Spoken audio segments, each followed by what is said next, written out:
Hello అండి, welcome back to my channel Varsha's world. ఈరోజు recipe కొబ్బరి పాలతో చేసిన వెజిటేబుల్ కర్రీ.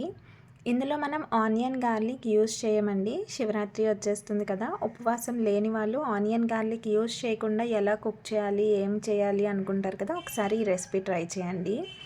చాలా కమ్మగా ఉంటుందండి. ఇందులో అసలు కొబ్బరి పాలు యూస్ చేసామా అన్నది కూడా ఎవ్వరికీ తెలీదు. ప్రాసెస్ కూడా చాలా సింపుల్.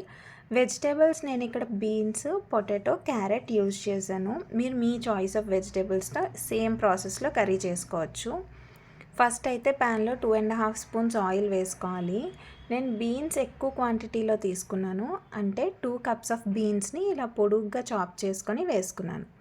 ఒక్కసారి ఆయిల్లో వాటిని టాస్ చేసిన తర్వాత ఇందులోని పొటాటో ఇంకా క్యారెట్ ఈక్వల్ క్వాంటిటీలో తీసుకున్నాను. రెండు కలిపి ఒక 1 కప్ వరకు అవుతాయి. అన్నీ ఒకసారి బాగా కలిపేసుకొని మూత పెట్టి వీటిని మగ్గించుకోవాలి. వెజిటేబుల్స్ ఆల్మోస్ట్ కుక్ అయిపోవాలి. ఈలోగా మనం ఇక్కడ వాటర్లో నానబెట్టుకున్న డ్రై చిల్లీస్ ఇంకా కాజుని మిక్సీ పట్టుకోవాలి. ఒక 6 ఎండుమిర్చి, ఒక 10-12 కాజుని వాటర్లో నానబెట్టుకొని ఉంచుకోండి. దాంతో పాటుగా ఒక 2 టొమాటోస్ని వేసుకొని ఇలా మెత్తగా పేస్ట్ లాగా చేసేసుకొని దాన్ని పక్కన పెట్టుకోండి. మన ఈ వెజిటేబుల్స్ కుక్ అయ్యేలోపు ఈ ప్రాసెస్ అంతా మనం 1 బై 1 చేసేసుకోవచ్చు. ఇప్పుడు మళ్ళీ అదే మిక్సీ జార్లోకి ఇక్కడ ఒక హాఫ్ కొబ్బరికాయ తీసుకున్నాను నేను. ఇది బాగా ముదరగా ఉంది. లేతదైతే 1 ఫుల్ కొబ్బరికాయ తీసుకోండి. దాంట్లో కొద్దిగా వాటర్ వేసుకొని ఇలా మిక్సీ పట్టేసుకొని దాంట్లో నుంచి నేను ఇక్కడ కొబ్బరి పాలు తీసాను. ఇలా తీసుకున్న కొబ్బరి పాలని కూడా పక్కన పెట్టుకొని ఉంచుకోండి. వెజిటేబుల్స్ కుక్ అయ్యే లోపు మీరు ఈ ప్రాసెస్ అంతా ఈజీగా చేసేసుకోవచ్చు. ఇప్పుడు ఒకసారి తీసి చూసినట్టయితే మన వెజిటేబుల్స్ ఆల్మోస్ట్ కుక్ అయిపోయి ఉంటాయి, చాలా మంచిగా మగ్గిపోయి ఉంటాయి.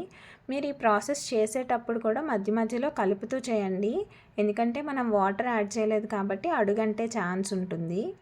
ఇప్పుడు మన ఎండుమిర్చి టొమాటో పేస్ట్ ఏదైతే ఉందో ఆ పేస్ట్ని ముందుగా వేసేసుకొని ఆయిల్ తేలేంత వరకు వెజిటేబుల్స్ అన్నీ అందులో ఉడికేలాగా ఫ్రై చేయాలి మనం. ఆ పేస్ట్ వేసేసిన తర్వాత అందులోనే టేస్ట్కి సరిపడా సాల్ట్ కూడా వేసేసి ఒకసారి మగ్గించుకోండి. మూత పెట్టేస్తే మనం పచ్చి టొమాటో వేసాం కదా, ఆ టొమాటో పచ్చిదనం కూడా పోతుంది, ఆ పేస్ట్ కూడా కంప్లీట్గా ఉడుకుతుంది అనమాట. మీరు చూసారంటే ఆయిల్ తేలింది కదా, ఇప్పుడు మన టొమాటోస్ కూడా చక్కగా కుక్ అయిపోయి ఉంటుంది. ఇప్పుడు ఒకసారి బాగా కలిపేసి మనం తీసి పెట్టుకున్న కొబ్బరి పాలు ఉంటాయి కదా, ఆ పాలను కూడా ఇందులో వేసేసుకోవాలి. ఇంక ఇందులో వాటర్ వేయకండి, ఈ కొబ్బరి పాలు ఒక్కటి వేసుకుంటే సరిపోతుంది. ఇంకా మూత పట్టే పని లేదు, కారం కూడా వేసే పని లేదు, ఎందుకంటే ఎండుమిర్చి ఆల్రెడీ మిక్సీ పట్టి వేసుకున్నాం కదా. ఇప్పుడు ఫ్లేవర్స్ అన్నిటిని బ్యాలెన్స్ చేయడానికి ఒక 1 స్పూన్ షుగర్ వేసాను. లాస్ట్లో కొద్దిగా కసూరి మేతి వేసేసుకొని మిక్స్ చేసేసుకొని సర్వ్ చేసేసుకోవడమే.